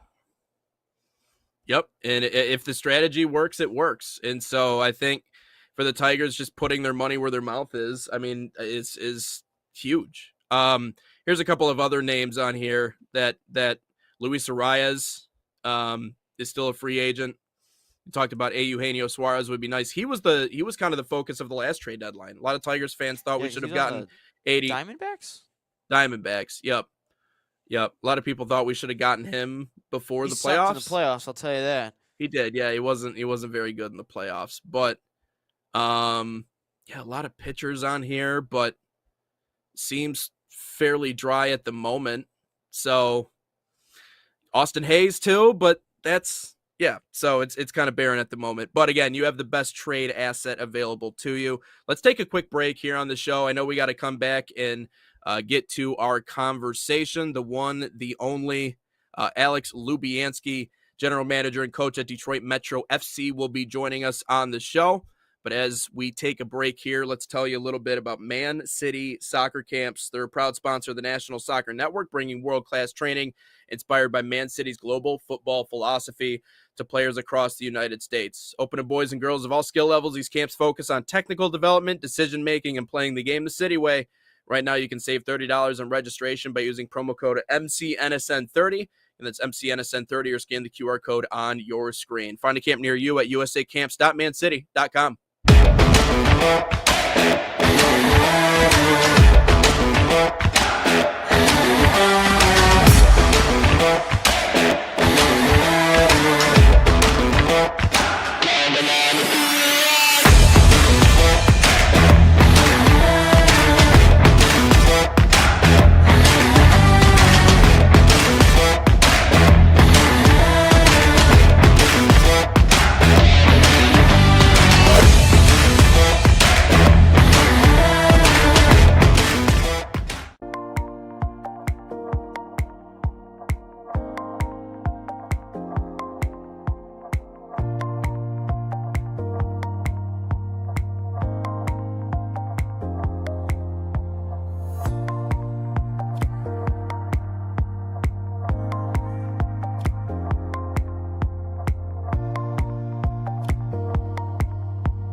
And welcome back in on Inside the Game here, hour number 2 on the National Soccer Network. Again, we are expecting to talk to Alex Lubianski, GM and coach at Detroit Metro FC, here coming up shortly at about 10:30. But first, let's get into our favorite new segment here on the show, Who to Betta.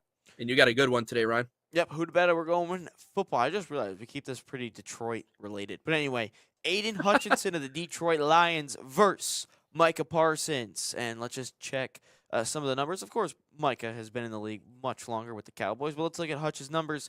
A two-time Pro Bowler in 2023, 11.5 sacks, 3 forced fumbles, 1 interception, 51 total tackles. And then last season, of course, we can't say 2024 because he only played like 5 games. But in 2025, 14.5 sacks, 4 forced fumbles, 1 pick, 54 total tackles. And in his postseason, in 3 games, 3 sacks, and 10 total tackles. On the other hand, Micah Parsons, now Green Bay Packer, a 5-time Pro Bowler, some with the Cowboys, a 3-time first teamer in 2023, 14 sacks, 1 forced fumble, 64 tackles, 2025, 12.5 sacks, 2 forced fumble, 41 tackles, and in his postseason, in 5 games, 18 tackles, and 1 sack. So the question becomes, who to better between these two? This is the same conversation as we had with Tarek Skubal and Paul Skeens. Paul Skeens. Thank you. Oh my goodness. Same exact conversation. Right now, give me Micah Parsons. I think the havoc that Micah Parsons can wreak in a backfield is unbelievable. I think he's a standalone edge rusher to where, yeah, I mean, if you have someone on the opposite side, great, but he alone can absolutely wreak havoc on a quarterback. And so if you're giving me one just right in this moment, I would say it's Micah Parsons. Now, obviously, the All Pros, clearly he's more accomplished, he's more polished. Head to head, I would go with him. However, Hutchinson over time can eventually get to that point. And you looked at the numbers, obviously have improved this year and had better numbers than Micah, although Micah Parsons has obviously had his issues with injuries, and both of them have. And I think it's a fairly brutal position, being an edge rusher, just simply because you're going up against the biggest guy on the other side of the line. And a lot of times, especially on a lot of those pulls and kick out blocks and stuff, you can get smashed sometimes, and we've seen that against Hutch. And of course, Micah Parsons is just a mass of a human being. But if I'm going with someone right now, I'll go with Micah Parsons. I think over time, though, Aiden Hutchinson can certainly surpass what we've seen from Micah Parsons. Yeah, I'm going Micah. I think Micah does a whole lot more than Hutchinson. And yeah, you can argue, well, Hutchinson doesn't have an opposite edge rusher of him, and Micah has Rashawn Gary, and Rashawn Gary is a really good second edge rusher. And I also think, though, that it comes down to this. I think the Lions use Hutchinson wrong. I think the Lions should start using Hutchinson like a Micah Parsons. Micah Parsons is a chess piece for the Packers, all along that defensive front, that front seven. He sometimes lines up over the center. Sometimes you see him down in a 3-point stance. Sometimes you see him standing up on the outside, on the edge there, and he gets home. Micah creates a ton of havoc, and you know what? A lot of people say for Hutch, oh, he gets double team. He does this. Well, you know what? Micah gets double team, and guess what he does? He creates havoc and still gets home. You can say the pressure's all you want, sure.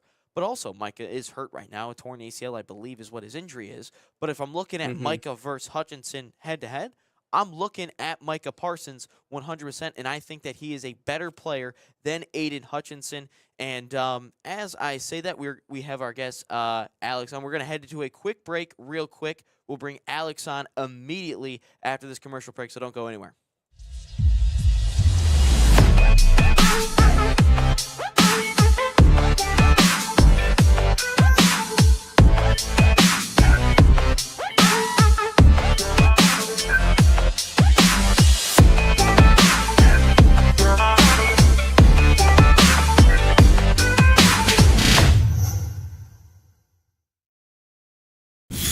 Experience the thrill of the game like never before with NSN's Game Rewind. Dive into full match commentaries enhanced with cutting-edge dynamic graphics, Letting you relive the highs and lows of your favorite matches in astonishing detail. whether it's a championship win or a legendary play. NSN Game Rewind bridges the past and future with a broadcast experience designed to captivate. Call 586-304-4405 And start watching today.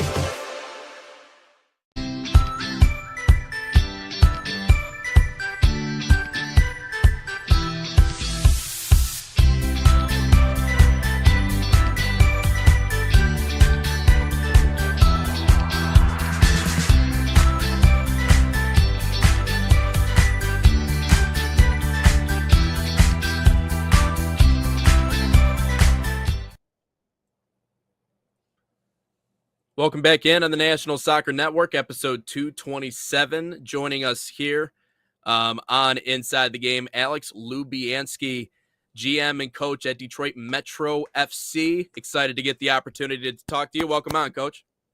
So pumped to be here. Thanks for having me. Yeah, we've obviously talked a lot about what you got going on over there and player development. That's a big topic on our show, especially talking about the youth side here in the United States. But we appreciate you taking the time. Just wanted to start off with a question about some of the things you guys got going on over there at Detroit Metro, and maybe for people who haven't heard about the club, if maybe a few lines of what they should know about you and what you guys do. Yeah. Happy to talk about our club. It's a young club. On the field, we've only played for one full cycle. That's a fall and a spring season in the UPSL.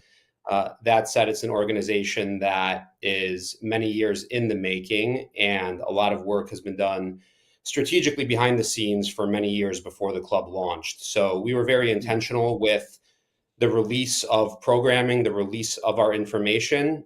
So the heart of the club was announced early on, and the recent release is something that we have planned for a very long time and are absolutely stoked to roll out, albeit that the recent release really only applies to maybe 0 players, maybe 1. So, that's the topic that I'd love to dive into today, but our whole deal is free soccer. We don't charge anybody. We have never charged anybody, and we never will charge anybody. So pay to play is fantastic. We love it. It's a great model. It's just not ours. And our goal is to create something brand new that truly is based on merit, and everything at this club is earned. And this new rollout is a proper, professionally run amateur side of the club. And there's so much confusion always between, development, pre-pro, pro, amateur. And it's very important that we define these things incredibly well. We are an amateur club that does have NIL players, but we do not have any pros. We have former pros and aspiring pros. And I want to paint it very accurately for everybody. Yeah. So, Alex, I was, watching your tryout series on Instagram, the Instagram Reels, which 9-part series. If you guys have never watched it, make sure you head watch it, because I really, really enjoyed it. But you talked about it in some of those that you just kind of mentioned: honesty, merit, club not for sale, free tryouts. Let your football do your talking, which our European fans will like that I said football instead of soccer. They don't typically like us calling it soccer. But tell me, what was kind of the thought process to start that tryout series for your club, Detroit Metro? Well, my entire life I've spent inside of 2 realms, the law and soccer, or football. I'm Ukrainian. I was born in Ukraine. So in the U.S., I've been part of soccer my entire life. I love it. Nothing makes me happier, nothing electrifies me more than helping be part of the growth of the sport in the U.S. So the tryout series is really, it's not just the way that Detroit Metro runs tryouts. Much like everything that we are putting out there, we want it to be copied, bettered, stolen, whatever you want to call it. It's just flattery to us. So rather than keep our standard operating procedures to ourselves, we're building in public. We are telling our story responsibly, without getting into the traps of a lot of organizations that are really ego driven and more, based around looking cool. We know we're very small. We're a UPSL club. It's a men's team. We know exactly what we are and what we are not.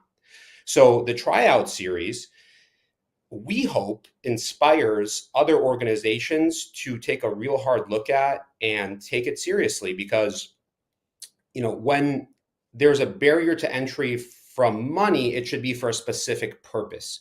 For example, a professional club, if it really gives tryouts to anybody and everybody, that's a problem. I've been a professional head coach, and you're going to get 10,000 people that show up, and a lot of them are nowhere near qualified. And I'm very honest about that. Where we are, we want people to come, but this year we wanted to get really surgical. Year 1 was about forming. Year 2 is about performing. So I don't want 500 people like we did have last year. I want 50, And I am not reviewing a single video. I am not looking at a single resume. I don't care who your youth coach was. I don't want your mom contacting me. I don't want you contacting me. I have a billable hour. I'm an attorney. I do not have time or energy for anything other than this is our tryout, and you believe in yourself, come to our tryout. And that's why it's free. We're not asking you to pay. We're asking you to know that if you come, you will be told to leave within 30 seconds if you can't touch a ball. And maybe I'm rubbing some people the wrong way. That's kind of the intent, to be fair, because a true tryout should be about a proper assessment of talent in the moment and nothing else. I've been part of those as a player, and my goal is that more organizations run them that way as opposed to running them as a fundraiser, which is what I see way too often. I like that. Yeah. Yeah, and how much does, I mean, I guess that is the part of it, right? That can kind of get messy is the politics that are played. I played for this coach, or I was here before, and so you get preferential treatment because of that. So I like that vision that the only thing that I can see right now is what I see in front of me. So I do think that's something that's very refreshing. From the perspective of providing fully funded pathways, because I did want to dive into that a little bit, and I think that's a really interesting topic.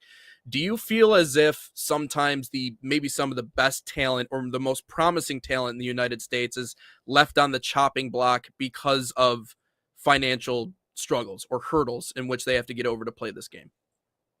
Yes, I do. So let me sort of speak 30,000 foot view and take it away from soccer as well, because for example, I watched the movie King Richard with Will Smith, amazing actor. And you look at how did Venus and Serena really get the opportunity to get down there and play. It's a tremendous amount of work by the father to create the opportunity. But there's a great scene in the movie where, the coach of that academy points to a clearly inferior class of tennis player and goes, really, you got to have some chum to fund the Venus and Serena of the world. So there's two parts to that question. One part is opportunity. And in Detroit, where we are located, we are creating that opportunity because, candidly, there is absolutely no actual MLS club in Detroit. It's a 4-hour drive.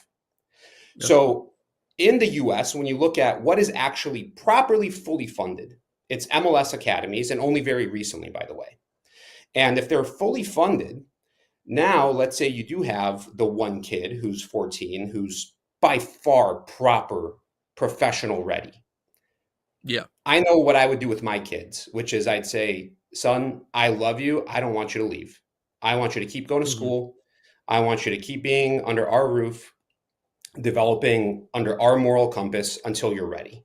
And the kid might fight it, and that's fine. And maybe the kid wins the fight. I don't know. I can't project 6 years into the future of what that goes like. But I do know that there is no other option than to say yes right now. And we want to create that other option.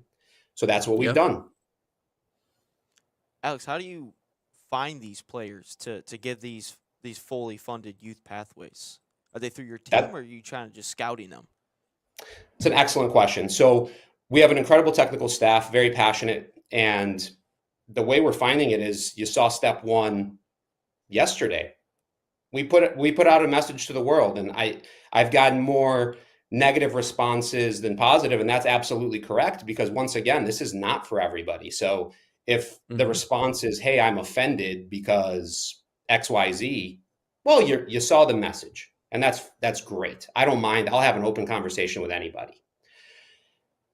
Positive would be, hey, my kid got an offer to go to Inter Miami. My kid is 15. My kid is a center midfielder. My kid is physically adept to play the game at an actual level, and we don't want them to go. Are you willing to take time out of your day to talk to my kid? I'm waiting for that, and I might not get that call. If I get it, I will take the time. If I don't get it, at least I've started the conversation. So that's one, is just putting it out there. Two, yes, we have technical staff that does go out and scout. Now, here comes the challenging part, because I'm very, very able to anticipate what's going to happen next. We'll have a conversation because there are MLS academies, MLS Next academies in our market, a handful, and then a handful that really kind of, in a false way, make it sound like they have it, and they don't.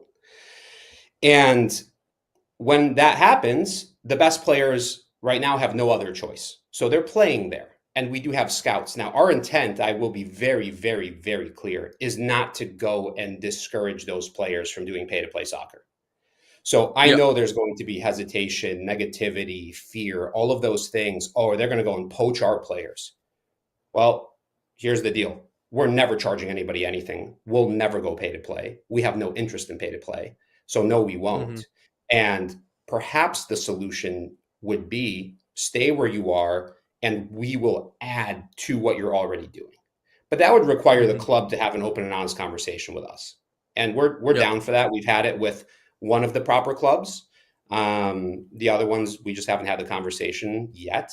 And I'm open to it today. I'm wide open to the conversation. And going back on your transparency with players and with parents and with anybody, is how prevalent in your mind is maybe that lack of transparency in your job realm and what you do? It's pretty widespread? I'll stick to soccer. I'll stay out of law for this one because everyone knows that. Not that side. Yeah, that's right. The soccer conversation.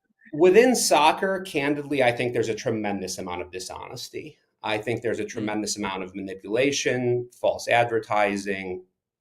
It is rampant. I've seen tryout processes. I've seen player poaching, player recruitment. I've seen the dark side of youth soccer. I've also seen the bright side.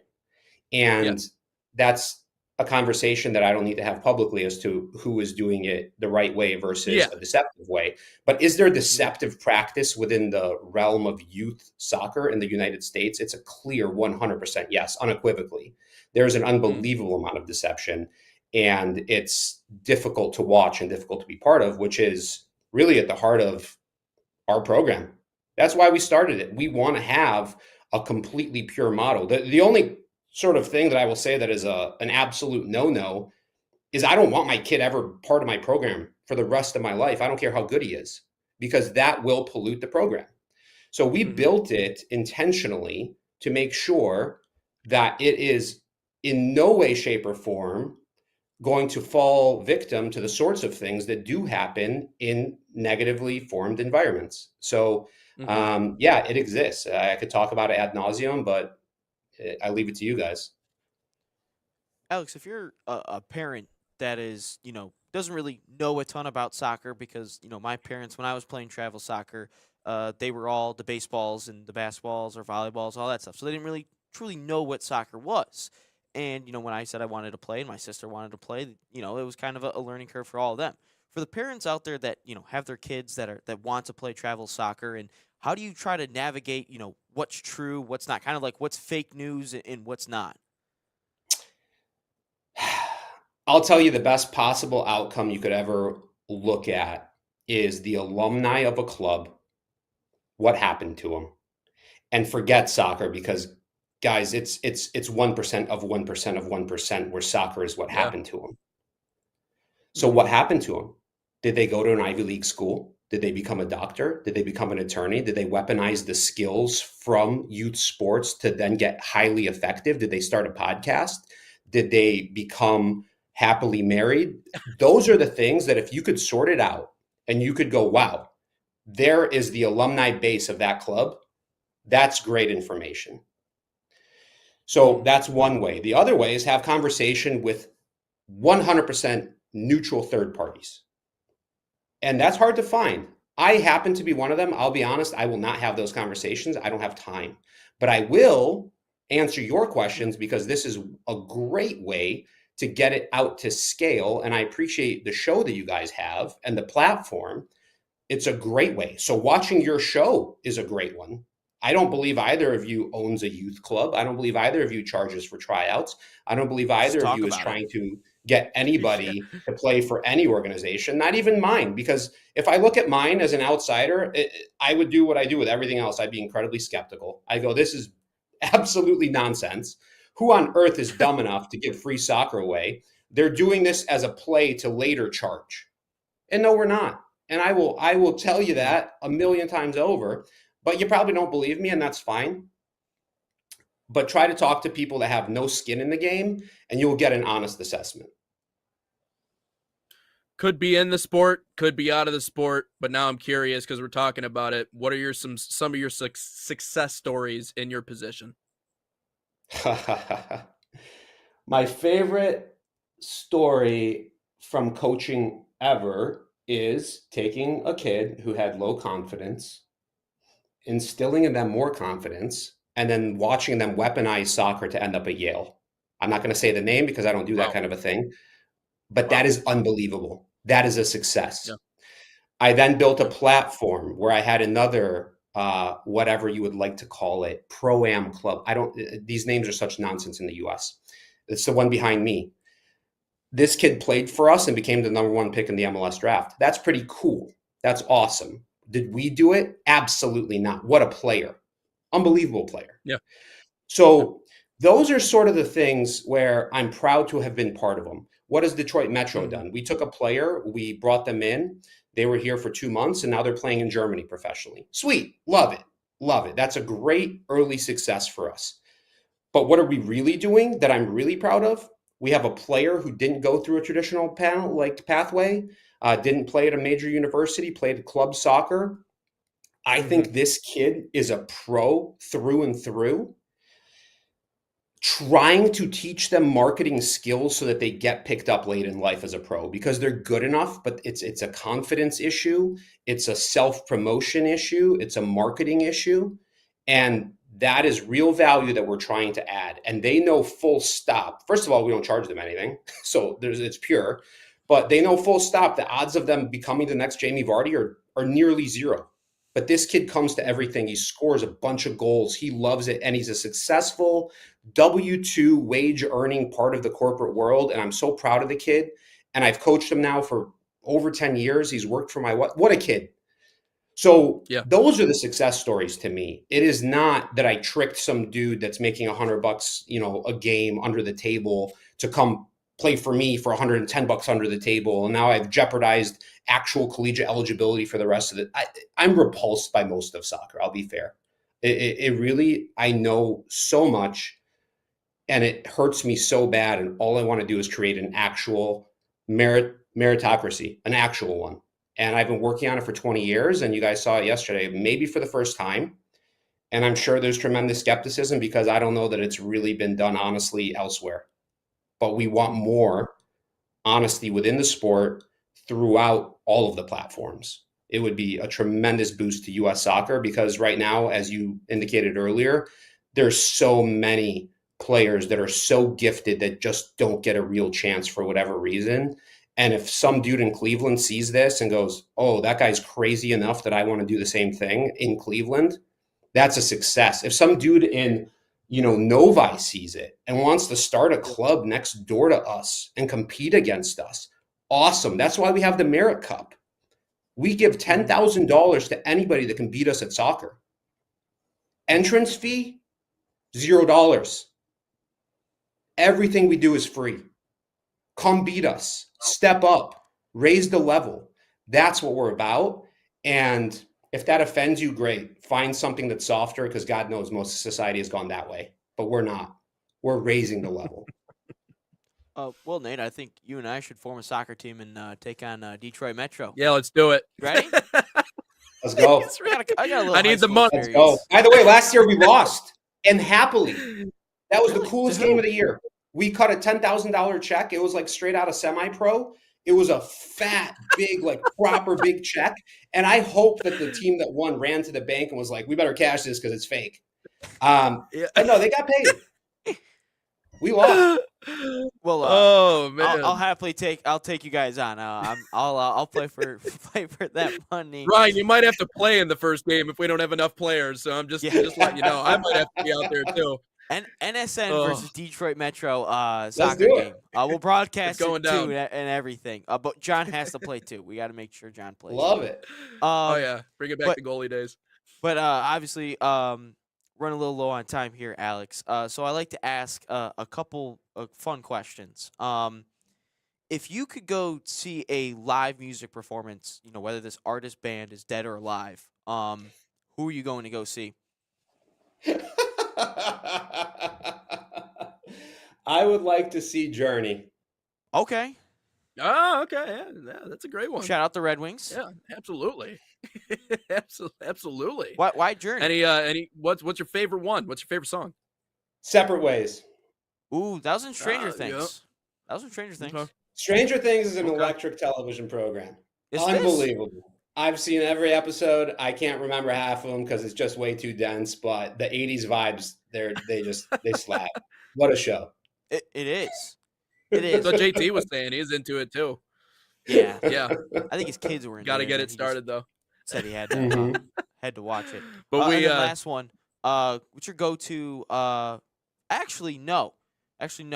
So we're currently doing a World Cup countdown right now, and we are doing we're making a video every day of the top 120 World Cup moments. It starts today because we're 120 days out from the World Cup. What is your favorite World Cup moment that you've witnessed? Oh, my God, what a question that is. There is a song called Zinedine Zidane. I don't know if you guys have heard it, I've not. but it is absolutely electric. It's by this group called Vaudeville Smash. You got to check it out. The Zidane headbutt Mhm. is maybe my greatest World Cup memory. And you have to watch the music video to the Zidane song. The song's great, unreal. It's like a blast from the past, just unbelievable memory lane type song. But the music video, like these guys, I like people that something's wrong with them mentally, myself being one of them. Oh wow. And Vaudeville Smash is just gotta watch it. I got something wrong with me too, so we can be friends if you really want. So I would love to. Ryan, you got something else? You got something else for No, us? I just saw like the opening photo of like the thumbnail kind of the music video, and you weren't kidding. That's a interesting. Wow, it's an interesting video. It's amazing what the world puts in your Play that orbit. one. Yeah. That being one of them. That song is just my kids listen to it. And my kids don't know a single one of those players, man. Like, but they love that song because it's just very well done, but it is an unbelievable song. Just has to be catchy. Appreciate you dropping by the show today, Alex, though. Appreciate you taking the time out. Also wanted to say this before we say goodbye. Go Blue. And we had fun talking to you. Looking forward to chatting with I you wasn't again. playing, by the way.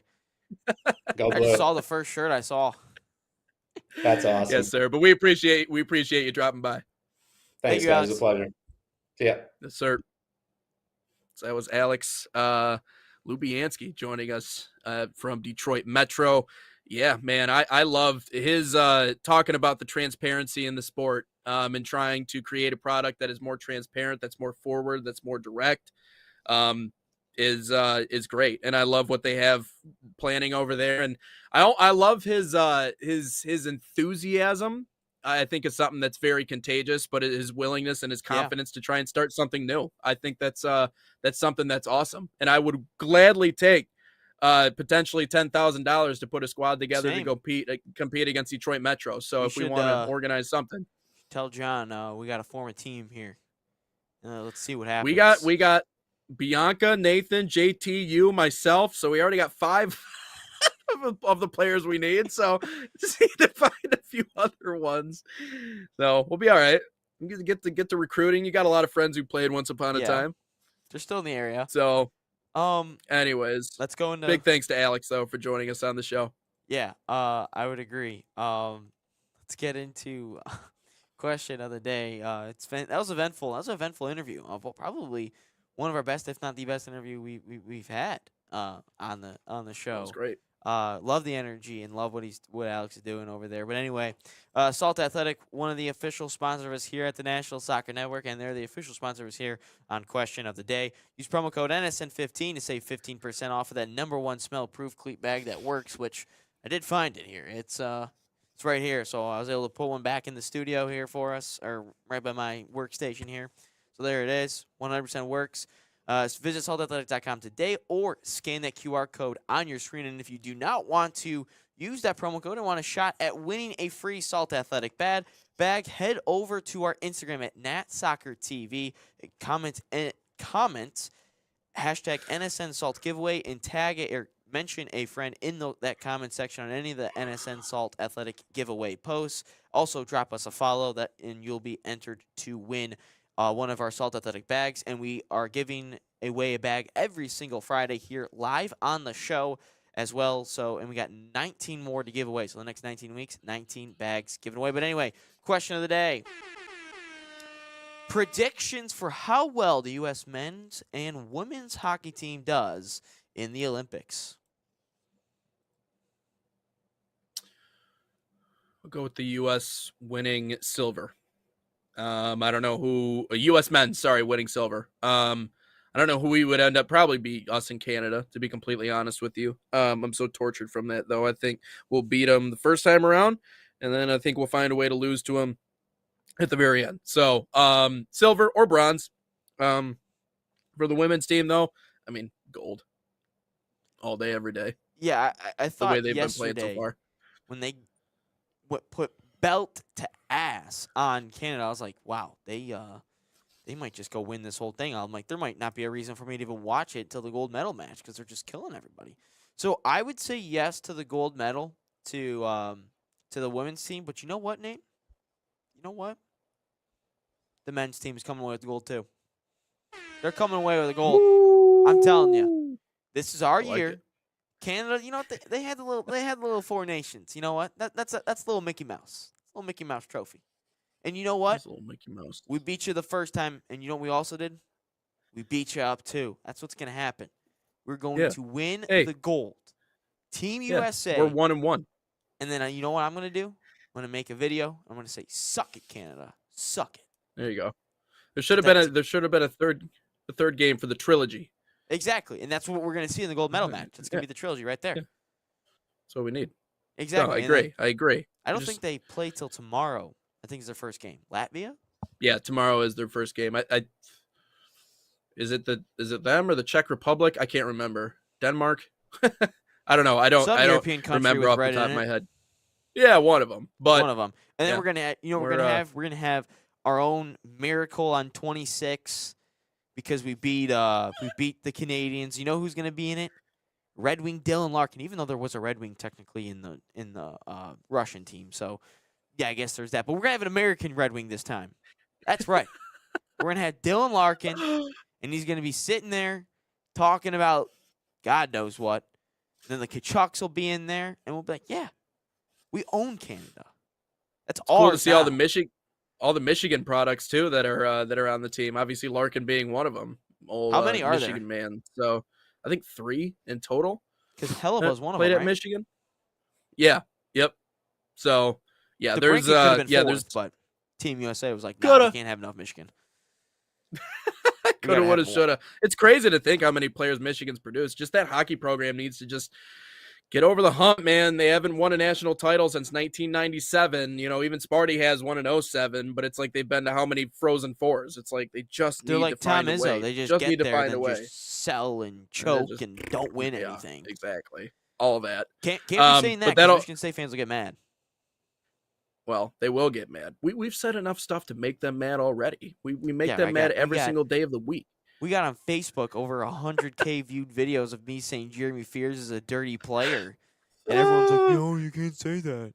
You can't be saying that. Well, you can't say that because he proved it. But anyways, that'll wrap up episode 227. I did choose for who to bet on Micah Parsons. I did say that. Yes. It was kind of short, but we got it.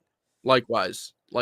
So, no, we are definitely in cahoots on that. But another big thanks to Alex Lubianski for joining us on the show, GM and coach at Detroit Metro FC, good partner of the network. I know we've done some of their games in the UPSL. We appreciate everybody that drops by this show, and we'll obviously have more guests as we continue to roll along here on Inside the Game, but that'll wrap up 227. Again, tomorrow I will not be in. It'll be Ryan and Jackson bringing you that show from 9 to 11. Jack from 9 to 11. And then on Friday, I'll be back with you guys to wrap up the week as we get ready for a new week and get closer to the World Cup. But Ryan, have fun tomorrow with Jack. I'm sure it'll be a great show for you guys. And until I see you guys on Friday, and Ryan and Jack see you tomorrow morning. So long, everybody.